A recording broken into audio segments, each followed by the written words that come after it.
Hello. Hello. Hello, hello, hello. Hello. This is great because there's still some people here who haven't been here before, so I have to show them one or two things before we get started with the show. You are at the Duncan Garage Showroom, and we are, in fact, broadcasting this live on the DGS TV. Live TV. Can't mess it up too bad. Anyway, here I want to show you something.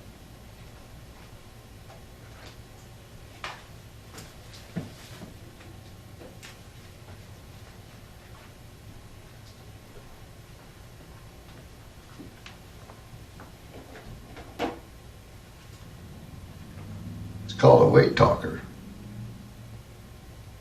Please step on the scale. Please step on the scale.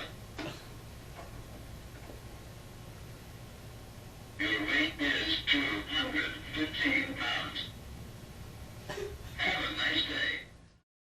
Longevity John Faulkner, born John Claude Richer, that's John Claude Richer in Smiths Falls, Ontario, August 31st, 1950, who for the longest time thought that August and October was the same, so I always thought my birthday was on October 31st for a while. But which would have been good because October 31st meant that you never got a chance to have birthday parties with any of the school kids you went with because they were always away on holidays. So when I turned 50, I started having big gala birthday parties just to get past that first part. So we, my good friend Pat Temple, you'll always remember his name now, good singer-songwriter, bought a church in Rayboro, Ontario. Yeah. So he actually has his own temple now, which is kind of cool. He came up with the moniker Longevity John. Oh, he's the one. Yeah, you can call him long for short, but you can't call him short for long. Yeah. Right. So and I went, well, that's pretty cool. And with the affirmation of longevity, it helped separate me from. It was a quick rebuttal back to people who were always asking us, but it becomes a dumb question or a repetitive question, which you're always looking for some humorous way to get it back, right? So it stuck, and the more I use it, the more, if I see it in the paper, the word longevity, because it's not used as much as you would expect. Mm-hmm. It really isn't, and when you do see it, I take ownership of it. So it's not on the street. It's not on the street. Longevity is not it's definitely not on the street. Small town Smiths Falls, yeah. Single mom, raised by a single mother, with a French-Canadian name in a small English town.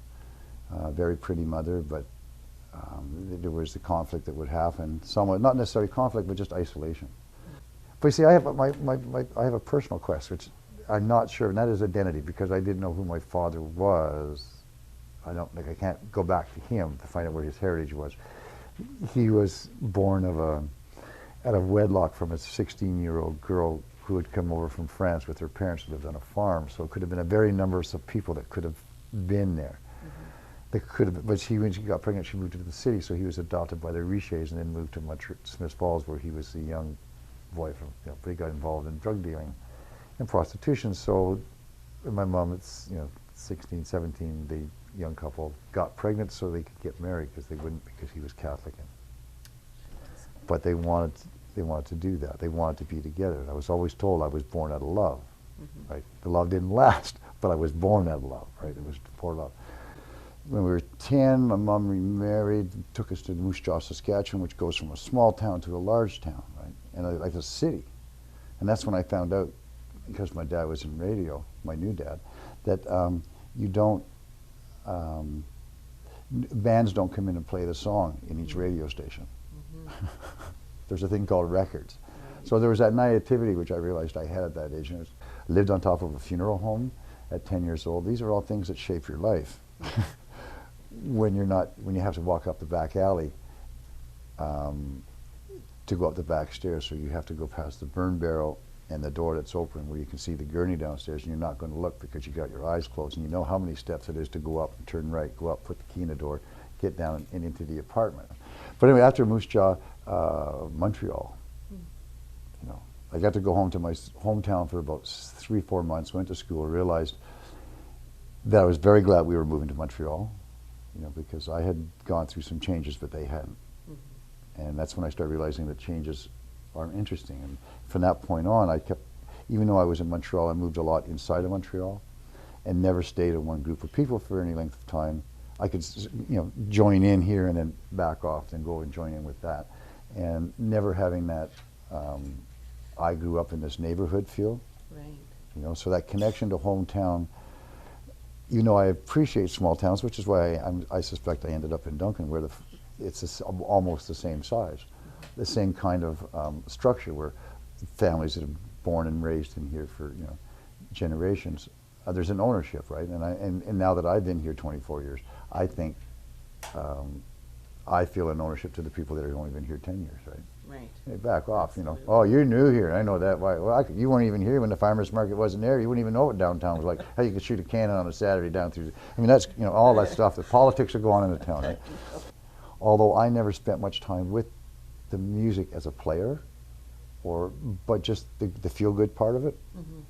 But my father being in radio, I had access to a lot of records, so I was always listening, right? And I had an ability to figure out what was going to work. You know, here's something, well, this is going to go big, and you can tell it's going to go big. I'd come out here with Willie P. Bennett on tour. So I phoned up my friend Hank, who lived out here in Crofton and had a firewood business. And he happened to have 215 cords sitting up in a landing up in Frayne Road, and he needed them processed and sent out. And if I could bring someone out, he could use the help. So I came out, and in that time period of delivering wood in September, late September, throughout the valley to all these wonderful little locations, right, offering off 3 cords or 1 cord, and just like delivering 9 cords a day, right? So you get to travel around, you're outdoors, it's fresh, I'm just in recovery, my mind's being able to get over this emotional thing from a past thing. Driving down the road up by the cemetery on Solomon side, saw this little house on the left-hand side. I said, I'd love to find a little cabin again, see if I could go live there. And within 12 hours, I found this place on Gibbons Road that was offered to me. I took it sight unseen. I moved in there 24 years ago yesterday. And I paid $75 a month rent, right? If I hadn't paid $75 a month rent, I would not be living in the Cowichan Valley. I would not be able to have lived this long here. Now, I'm not one that's into money anyway as a leather worker. Designer of dead cow. Learned that in Montreal. I was going to ask you about that. In 1968, 69, I started taking up leatherwork. I had Longevity John's cross-country canine courier service and adventure tours, where I would deliver dogs across the country, because it's better than a plane ride. Right. And you get to, the dog basically gets a 5 to 10 day vacation, because the rules are totally different. There's other dogs, like you're hanging out with Long John now, man. And I show up in there. I would show up later on, like a year or two later, at their house, and we go right back. Yeah. And all rules are gone. Yeah. You're not allowed to do that. Hey, it's okay. He's with me. Yeah. So those kind of things allowed me to spend a lot of time in various clubs across the country, and stay in touch with musicians through Willie P. Bennett, and start setting up tours for people. So you were still, even though you had come to live here, you were still traveling? I was traveling. At one time I did 10 times a year across the country. What I had worked at, as things would fall in place, I found a place in Montreal that these 2 guys who would go to auctions and get cars for these 2 brothers. Well, the 2 brothers, one lived in Montreal, one lived in Vancouver, and they would send these high-end cars out from the auctions out to Vancouver, because they could sell them, because the economy was better for that kind of vehicle. And whatever, 9/11, you could get on cheap flights, right? $100 flights, standby, right? So I would take a flight back to Montreal or to Ottawa, and then get to Montreal, and they would have a car waiting, which they didn't know that until that day, and you would drive across the country. Now, I was able to condition them real quickly that was going to be a 10-day job. The trip ever is for 10 days. I get the car for 10 days, or whatever the vehicle is. Yeah. And so I would have fun going across the country, visiting, in a really nice car. Yeah. But when I got it back to Vancouver, they would give me $150 for doing it, but I had to pay all my own gas. People say, well, that's like, you mean they didn't pay you? I said, no, it's all in the eyes of the beholder's perception. Like, I get a brand new vehicle, almost a brand new vehicle, a vehicle less than 3-4 years old, something that I'll never own, and I get to drive it across the country. Okay, so what happened is that I lived up by Vimy Hall. Yeah. Right. So when I lived by Vimy Hall, there's this wonderful hall. Jim Kent lived down the road from me. He had a PA involved in music, so we were able to, and because I was connected with Willie P. Bennett, we started putting music on at Vimy Hall, and eventually became involved as at one point near the end, I was the president, the person in charge of booking and the person who booked it. So I booked it 7 nights a week and made room for other events to go on in there. We could move it off, but had the parachute in there. We made it into a community center. So what was your dream? I mean, did it come about as you were starting to do this, or did you know what you wanted to do right from the get-go? I knew that I liked gathering people I knew that I could be moved by Willie P. Bennett. And I knew that his music was a very healing, and when in its purest form, could be a wonderful ride for everyone concerned. It was real music. It wasn't the FM, top FM. It was real music. In a fight to get this kind of music that was real, that scene now, like Arcade Fire and all those bands that are out there,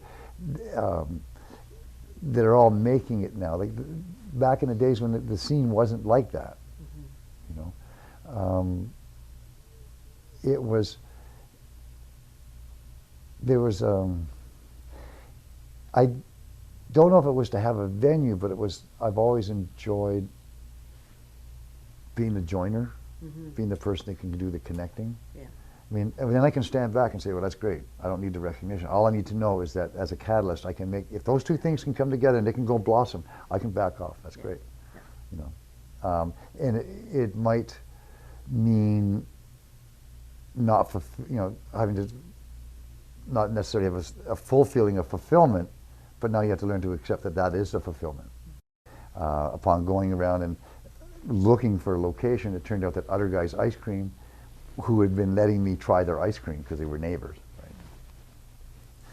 Thought I was lactose intolerant until I found out that 5 liters of ice cream a day of cream, like that was bordering on lactose abuse. But I tested a lot of their ice creams. But they were looking for a location, so we were like looking at the same places, and they were here looking at the space up at the other end, and I was looking at this, and we started going, and I was new to the game of leases and everything, and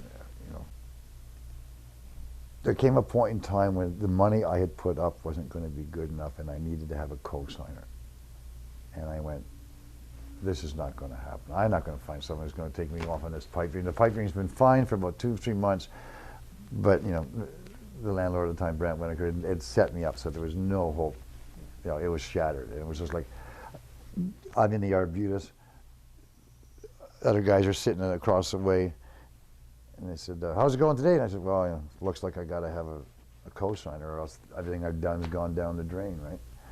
10 minutes later, they were talking amongst themselves, and they go, come here. If we co-sign the lease rate, could you pay us back? I said, or could you maintain it? I said, sure. So we signed a 5-year with another 5-year option. Because I didn't understand the fullness of it, I would never have took it if I had really read the lease. I would never have done what I did. Yeah.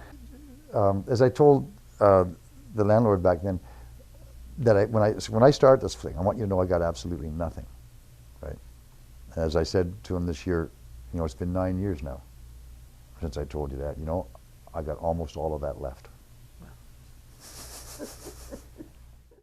Yeah. Well, one of the things we've been able to do here, and as it manifests itself, these are all things I believed in, earlier on. I was not fully aware that I am where, like, if there was ever a deja vu, I'm in one now. I'm living it, right? So did I ever plan it? I saw this corner. I've seen this stage. I've seen this talking. I've seen all of this happen. But there's such a familiarity as to where I am, but I don't recall mapping it out. Right. There's no preconceived direction or expectation that you're. And I have my nose flute that I can go around and play, and like people walk back in the room. It's like it's just it's an awesome experience that. Yes, is there a vision to it? Every performer that comes through here says, this is the place that was always supposed to be there. This is the rainbow. This is the one at the end. It doesn't have to be one of these everywhere in Canada. There just has to be one. This venue is considered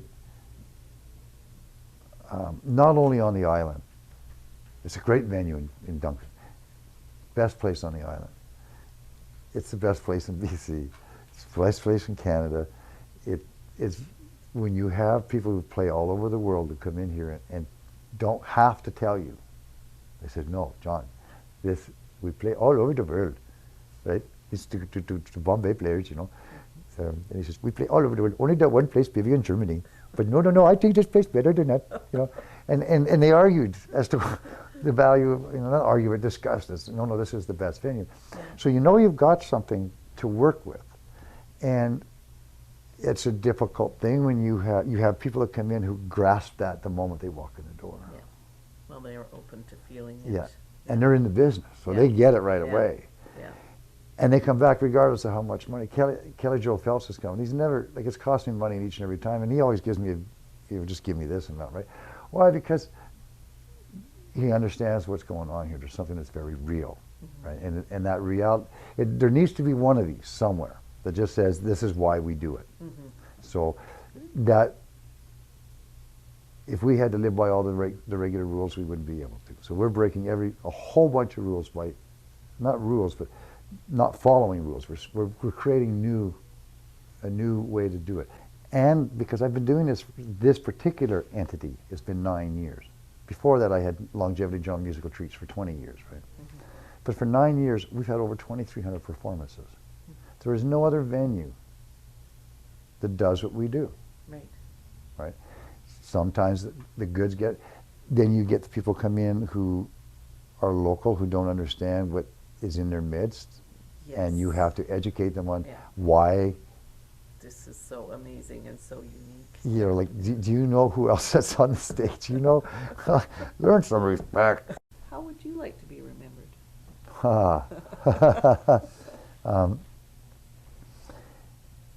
How would I like to be remembered? It's a very caring, considerate, intuitive. I'm quite sure I'm a people pleaser.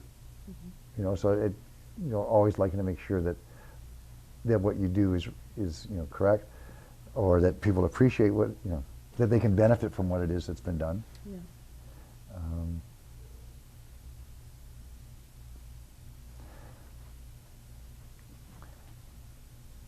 That I lived one day at a time. That I love every moment of life, no matter, you've got to take each, let people try and dissect what it was I was doing, right, and find out for themselves what it is I learned. And stay on the quest, to stay on a quest. Always look for answers.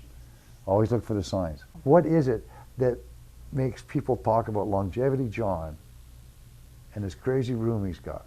Oh, the Duncan Garage, you got to go play the showroom, and you got to meet Longevity John, and the nose flutes, and get him to show you this, and get him to show you that, and it's this whole character thing, right?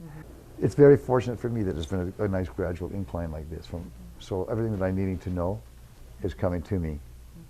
It's fulfilling its own destiny. So the blossoming is still coming. I'm not yet ready to be remembered for who I am because I haven't done it all yet. But there is more to come, and it is being unfolded in front of me, as it should. And basically trusting. I'm in total trust. If there was total faith. When you sit here and you need $1,300 for rent, or you're going to get thrown out, and it's that morning and you haven't even looked yet. You go, I've known that it's going to work, because it had, right? And sure enough, it worked. And it happens all the time where you look for the signs and have faith. Now on the side there's 5 buttons here, so you in your family or household, you can pick your number. So say you were number 3, and you would punch that in, and then it would tell you whether or not you had gained or lost weight, and how much you have gained. 32 pounds. Have a nice day.